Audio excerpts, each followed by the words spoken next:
working the video muscle is the same whether you're recording a birthday video that you're going to send to one person or you do a TikTok that gets 1 million views. Yeah. The muscle that it took to record the video is the same. The fear, though, is different. So I encourage people, like, pick a friend, or like you tell your wife, like, hey, honey, this is weird, but I'm only going to text message you videos for the next 2 weeks. Okay. And she's going to be like, what is happening? Right? Like, I know it's crazy. You don't have to do it, but you're going to work that muscle. Yeah. Right. And you work that muscle long enough, you look up and go, oh my gosh, I'm not as afraid of this as I was a month ago. Yeah. And it's the same reason why in basketball, like, LeBron still does layups. Yeah. Right. It's interesting how, like, the greatest basketball players in the world, they always practice layups first. Yep. When you would think they'd kind of advance beyond that. And so I think that one-to-one video is kind of like that layup drill that just always keeps you in that rhythm that you need.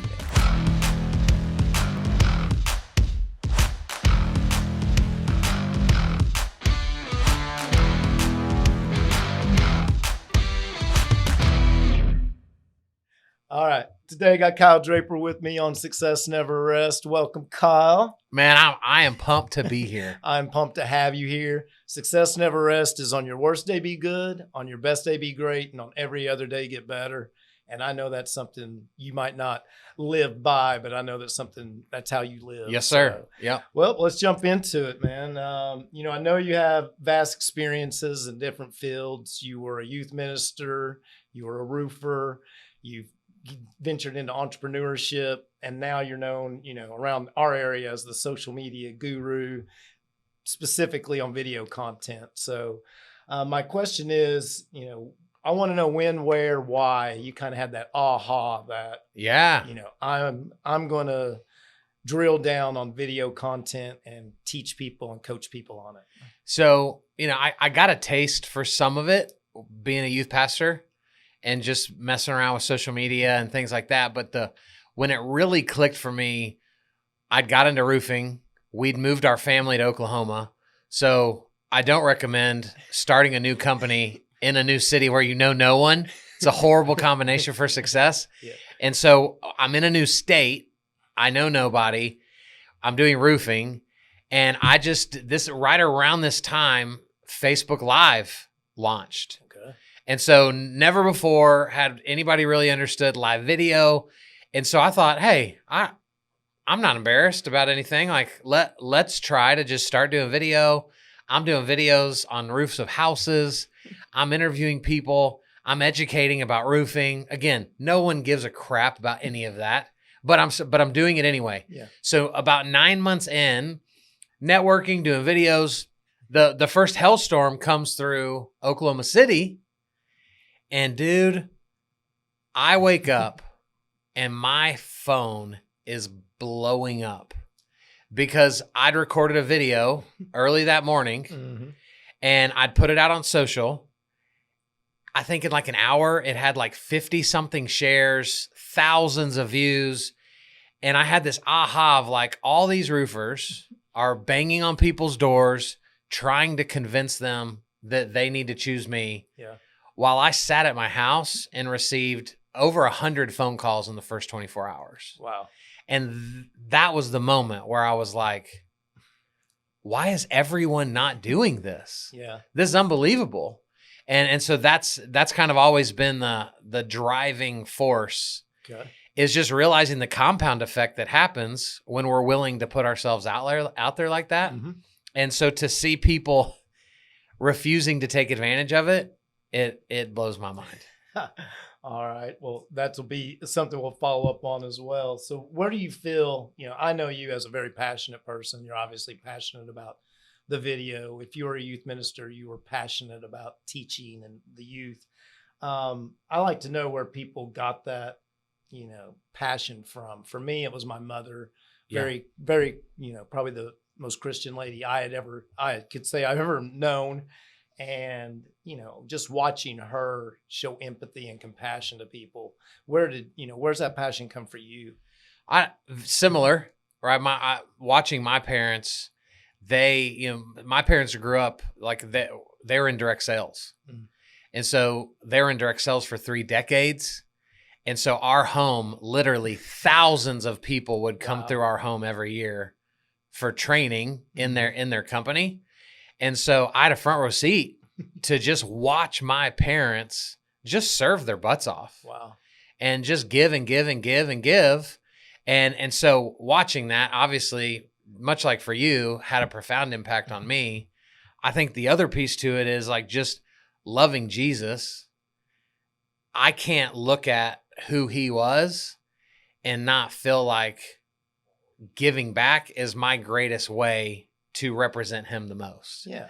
And so in a world that's just so full of so much negativity, full of so much arrogance and pride and selfishness, I kind of love being I'm going to swim upstream and love and serve people, whether there's anything in it for me. And it's just like, that's where it comes from. Yeah.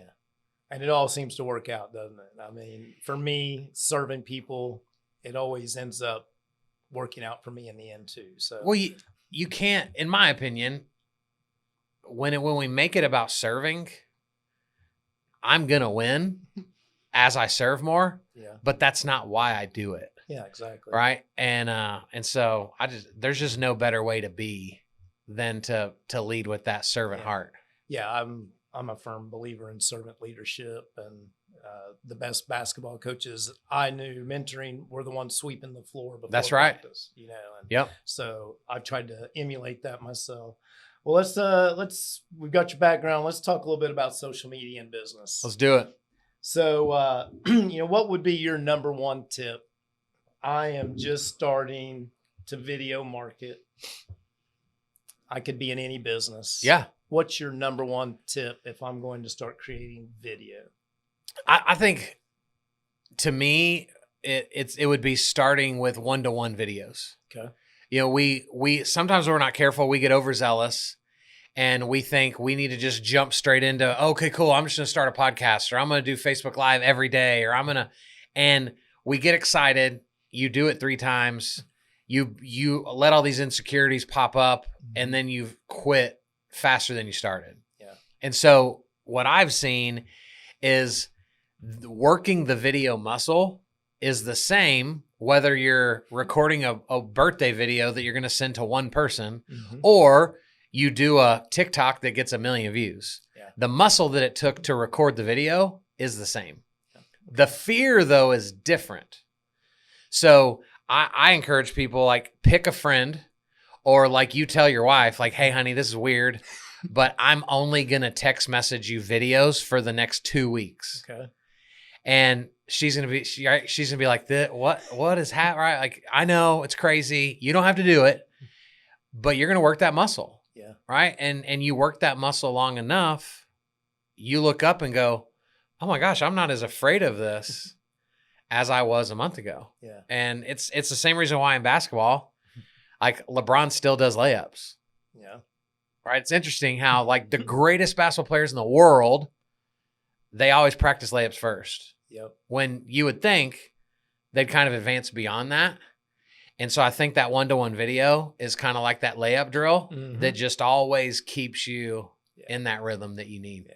Yeah. And there's a lot of people complain about the NBA and things today, but I always tell kids when I get the opportunity to talk to them, if you go to the game an hour and a half before the game actually starts, LeBron, Seth Curry, the best in the world, are going to be out there doing form shooting, right, 2 foot from the basket, thousands of shots possibly, just warming up. The things that we're trying to teach you as a 5th or 6th grader. That's so it. I see the comparison there. How would you, bouncing off of that tip, how would you measure, if you were a new video content creator, how would you measure, campaigns or, success with your video? This may feel counterintuitive. There may be a lot of people who don't agree with it. I wouldn't measure any of it. There's just so much, right? Again, I love basketball just like you do. So we'll probably use a basketball analogy for every single conversation we have. But, like, we don't tell kids early on to start caring about, like, well, how many points did you score? How many? Because now we've trained them that, oh, well, it's all about points, right? Now I'm just focused on points. Yeah. We're going to focus more on their technique, their form, the intangibles. And so with video marketing, man, there's people out there that they do one video and it goes viral. But then there's people out there that it was their 80th video that brought them business, their 100th video that brought them business. Yeah. But what we know is, I call this social proof. Okay. People are gonna listen to this podcast. They're gonna watch us on video. Hopefully, some of them aren't gonna know me, so they're gonna begin to think I'm cool, right, during this interview. Mm-hmm. But then they're gonna go to my social to validate whether I am actually cool or not. Okay. So if I were to overly care about the metrics, what if I would have quit video 2 years ago and now people are going to validate me and there's nothing there? Gotcha. And so part of, I think, this rhythm we have to find is it's not about the metrics.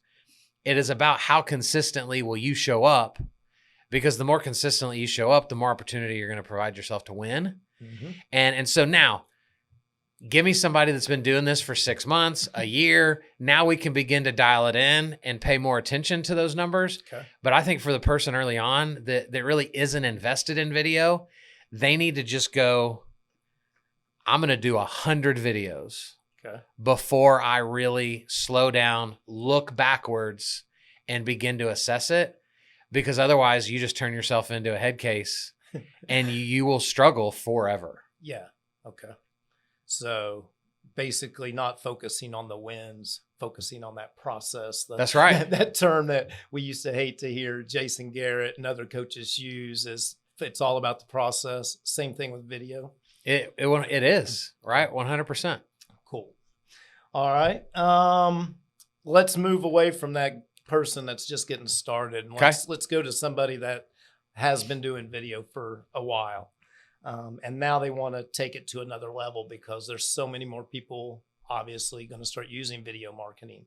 If somebody wanted to level up and, take it to that next level, what would be, your advice for them and what could be a crowded space? Sure. I think we have to free some people like to look at themselves like this. I don't, but it's the nature of the beast. But we're the creative. Right? We're the character that is in front of the camera, whether we love that part or hate that part.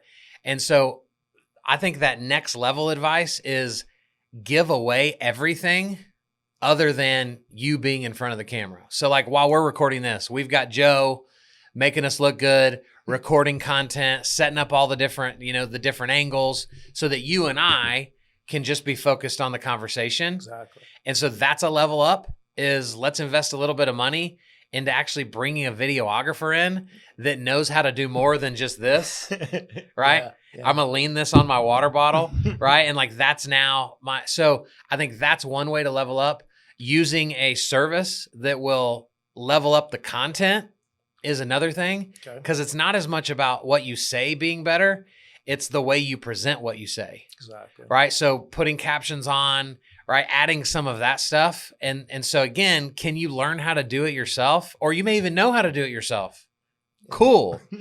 But that's not the moneymaker for you. Exactly. Right? If that's the moneymaker for you, then go actually start a company where you edit videos. Yeah. But you've got to remain where you're the best, which is in front of the camera. Mm-hmm. And so I think that's another way to level up. And then I think the greatest level up is there's just so many people that aren't taking advantage of podcasting.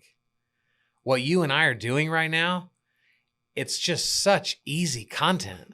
Yeah. And we don't have to think about it. Like, you have questions that you want to ask, but I don't have to go, man, how do we be creative?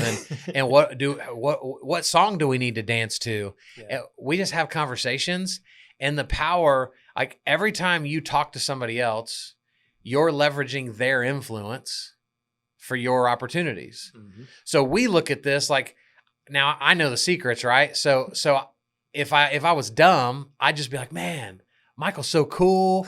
He's bringing me on his podcast, just giving me opportunity. That's what most of our guests think. Yeah. But we know, right? The secret is you're going to ride my coattails a little bit when I push all this content out, and now all my people get to know who you are. I hope. That's the power. When I do my podcast, I genuinely want to know what you think. I want to know the guest's opinion. I want them to be proud of that content, but I'm going to ride all their coattails into their influence. Yeah. And that's, to me, that's the only easy, like the most consistent way to grow your influence is by tapping into the influence of others. Yeah. And so those would be the three ways that I think better video people can really level up. Gotcha. You talked a little bit about the content compounding. So I know you have a company, Content Compounding. You want to talk about it for just a few seconds? Sure. I'd like to know about it. Yeah, I decided when I first, like, Gary Vee was the first person that I really heard talk about the concept of taking long form content and then creating short form content from it. Okay. And so all I did was take it a step further and go, okay, well, now we've got these people out here telling us we need to do this, but where are the companies that are going to actually do this? Yeah. Because the average person is already scared enough to just be in front of the camera, much less decide that, oh, well, now I have to edit it. And like, what in the world does that look like? So content compounding is very simple. We have clients that send us long form content, 3 to 10 minutes, roughly. We also have podcasts like yours, so it's longer. And then we edit it up, make it look cool for YouTube. And then we rip out the best parts and create TikToks and Reels and YouTube Shorts out of that. So that for 40-ish minutes of your effort a month, you're getting 20 pieces of video content in return. Yeah. And in the world of social media now, where relevance and consistency matter, it's an unbelievable tool for people to take very minimal effort, but look like they're freaking rock stars on social media. Yeah. And so that's what we do. Yeah. Well, I know I am a client of Content Compounding. It works great for me. It is as easy as taking these files we're recording right now, uploading to your people in 48 hours, getting a product back that you can post. And for anybody out there that's doing video, my struggles with the editing and what Kyle's talking about. It's hard enough to get a video done, much less than learn video editing techniques and all of those ratios and different things. And I think it's important for us to just talk about for a sec, because I think the average entrepreneur or the average person in sales, they don't understand their worth. Yeah. And when you really break down, like, what am I worth an hour? How much do I make? It should change the way we live our lives. Definitely. Like, I don't do my yard. I don't mow it. I don't do any of it. Yeah. And it's because I make way more an hour than I can pay someone to do it. Now, you love doing it. That's different.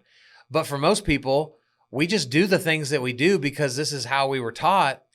And so we need to understand our value. When you can pay somebody $30 an hour to edit a video and you make $150 an hour doing what you do, it doesn't make sense for you to stay bogged down in that when you can afford to, pay somebody else so that you can do what only you can do. You think that's just a fear people have of letting go of their stuff? That they have a fear of letting somebody else mess with their video? I think that's part of it. The type A person that's like, well, you're not going to do it as good as me. Yes, but I'll take 80% of what I could do if it means I have nothing to do with it anymore. Yeah. And so it's a process. We've got to learn to trust other people. Otherwise, we can never grow to the level we're capable of. True. Yeah. And, people that come out of corporate America where we're being told our day is pretty much scheduled for us. And I found this coming out of education the same way, because our day was pretty much planned for us as well. Right. You need to figure out really quick what you're worth, because it's different than what it was at corporate America. Right. And then you have to figure out what things you're taking off your plate that, it's not, I call them money-making activities. That's right. And me editing videos, not a money-making activity for me. So let's jump into, what do you think's the biggest mistake, the biggest challenge, obstacle for people when they start using social media to market themselves? I think the biggest mistake is they make it all about them. They really just use social media as a billboard. And the reason we don't hate billboards is because they're stationary. So once we drive by them, they're gone. Mm-hmm. But all of our friends on social that are pimping their businesses out, they follow us everywhere. Yeah. And especially in you and I's world of real estate, it's just the most narcissistic world on the planet. And so to just watch people just vomit their brand everywhere, right? And it's exhausting to people. Mm-hmm. And so I think that's the biggest mistake is we never really take into consideration, like, what does my audience need? What do they want? What would they be entertained by? Mm-hmm. And then create that versus just, here's my product. Here's how many of that product I sold last month. And then here's how many we're going to sell net. And everything just revolves around you. Mm-hmm. And that makes for a really crappy marketing strategy. Yeah. And so I would avoid that at all costs. Gotcha. Okay. Well, then let's go toward what do you feel sets you apart from other influencers? Because there's obviously a ton of social media influencers out there. What do you feel sets Kyle Draper apart? I think maybe the first thing that sets me apart is the fact that I don't consider myself an influencer. Yeah. I hate that term, the way it used to be cool, mm-hmm. but the way we've perverted it with social media, I don't even want to be associated that way. I think what really sets me apart beside that is what my core focus is on helping business people relate to their sphere. Okay. Right? A lot of social media people, they're going to teach ads. They're teaching more of the paid side. And there's really not a lot of people out there that are helping people understand, like, you are, like, Michael, for you already spent almost 2 decades, like, in the school systems, coaching basketball teams, loving on students. And then you get into real estate. And if you're not careful, people are like, oh, cool. Here's how you go get leads.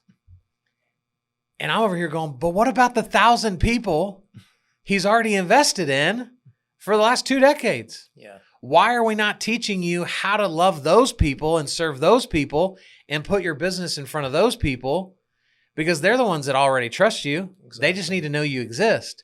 And so I think that's really the differentiator is focusing on, I already know way more than enough people to be successful.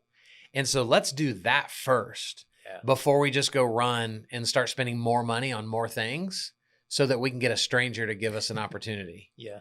And, I'm sure I could go on and on because of how great I am, but that's probably, a good enough spot. Well, the best advice I got when I got into real estate was to get into this and not worry about the people that weren't in this fund already. Yeah. That's where to start. And, when I get the opportunity to talk to new agents, that's the first thing I tell them to do is find 100 people in here that's going to take your text, answer your call. Right. And that's where you start. Let's move on to leadership. You have over 20,000 followers across your multiple platforms. So you obviously are a leader to people. And I feel, to be a great leader, you have to leave yourself vulnerable to some degree to those you're leading. How do you feel you leave yourself vulnerable in order to build deeper relationships, especially when it's through video? It's not often in person. I think it's a great question. The first thing is I try to just always show up as I am. Mm-hmm. I think so many people, we may not be feeling well, but then we hit the stage and all of a sudden we're perfect and great. Yeah. And so I try with my team specifically inside of my companies, if I'm not feeling it, like they know, like I tell them, like I'm not feeling it today. Yeah. And I think that's huge. I think another way to show your vulnerability is like letting people know, like, guys, I'm not God's gift to this. I'm good at it. And I love doing it, but please don't look at me like you have to do exactly what I'm doing. Mm-hmm. I think that's a big piece. And I think another big piece that most leaders suck at is are we willing to tell the stories about ourselves when we lost? Yeah. And if you look at a lot of leaders, they only tell stories of when they won. They only tell stories that they came out on top of. And it's like, come on, man. Like, so you're telling me like you've never struggled, you never almost were bankrupt. And I think if we can lean in to those stories, man, that's the most powerful way, in my opinion, to like show that vulnerability. Yeah. No, I agree. I think you have to share the struggles. When I coached, if I often took the fault for a loss or something. I think you have to take that off your people sometimes. And I often see leaders cannot do that. 100%. So, all right, let's move on to, Gary Keller says that you can accomplish anything you want in 5 years if you put your focus to it. You travel the country speaking amongst other leaders and you get to talk to people like Gary Vee and Grant Cardone and some of these other influencers that you don't call yourself. Yeah. So I know you kind of get privy to some conversations that not the average guy like myself gets to hear.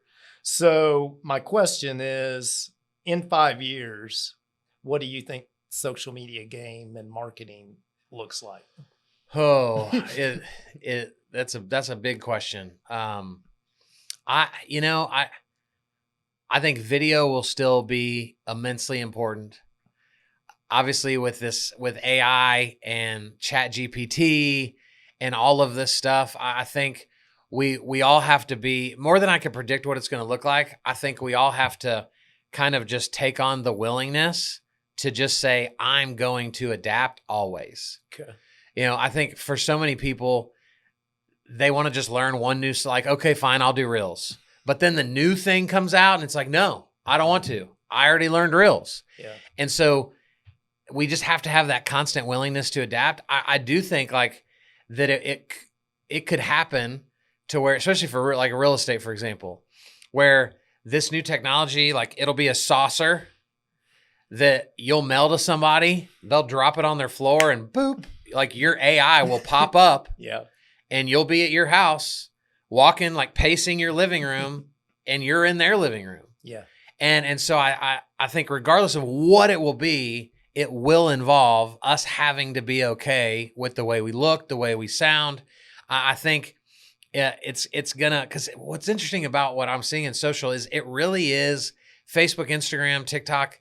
They're trying to make it more relational. Mm-hmm. And so I think we're going to have to continue to do a better job of like creating genuine content that creates value for people. That I think is who's going to continue to win. These walking billboards that are just trying to vomit themselves on people, they're going to continue to struggle. Okay. And so that willingness to adapt though is going to be right. Cause you look at, we haven't talked about basketball in a couple minutes, so I feel like we need to talk about it again. But, you like, I think back to like, imagine when the 3-point line came out, how many guys were like, this is stupid. Like, I don't want to be back there. It's so much easier to make a layup. But it was the guys that went, okay, we'll pull back a little bit more and I'll start practicing that shot a little bit more. They're positioning themselves to win because of their willingness to adapt. Exactly. But so many people just want to sit around and complain about what it isn't or what it should be instead of just embracing it for what it is. Yeah. And I'm gonna bring my ball and play here. And when the rules change, I'm going to change. Yeah. I think that's going to be the most important piece as we see what the next 5 years look like. That's great. That's great advice because, if you're not adapting, you're falling behind.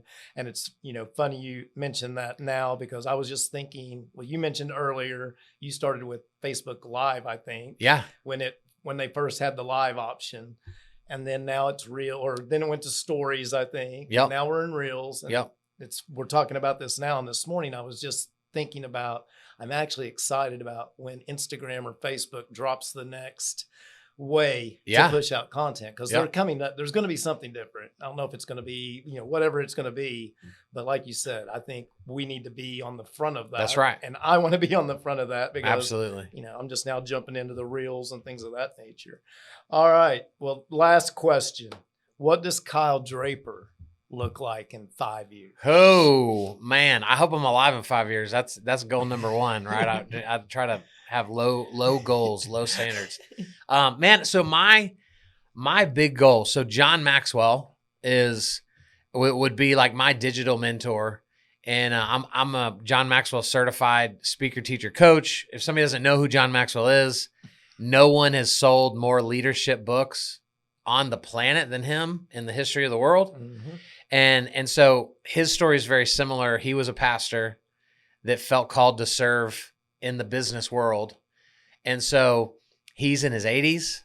And I would really love that, as much as I enjoy being the social media guy, and that's what's allowed me to get where I am, Mm-hmm.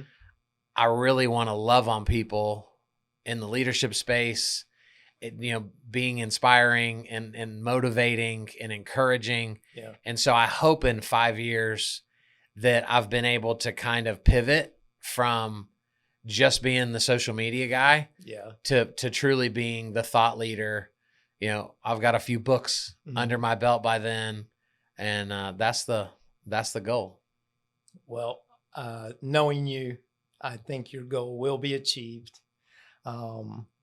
Well, first of all, I know that you'll have plenty of people to lead when you move into that role. I hope so. When I go to these different conferences, I literally cannot believe the amount of people that are just looking, and they're just thirsty for positivity Yeah. and somebody to believe in them. So wrapping it up, I want to give you the opportunity, if there's just one more thing you could share with Success Never Rests group, what would that be?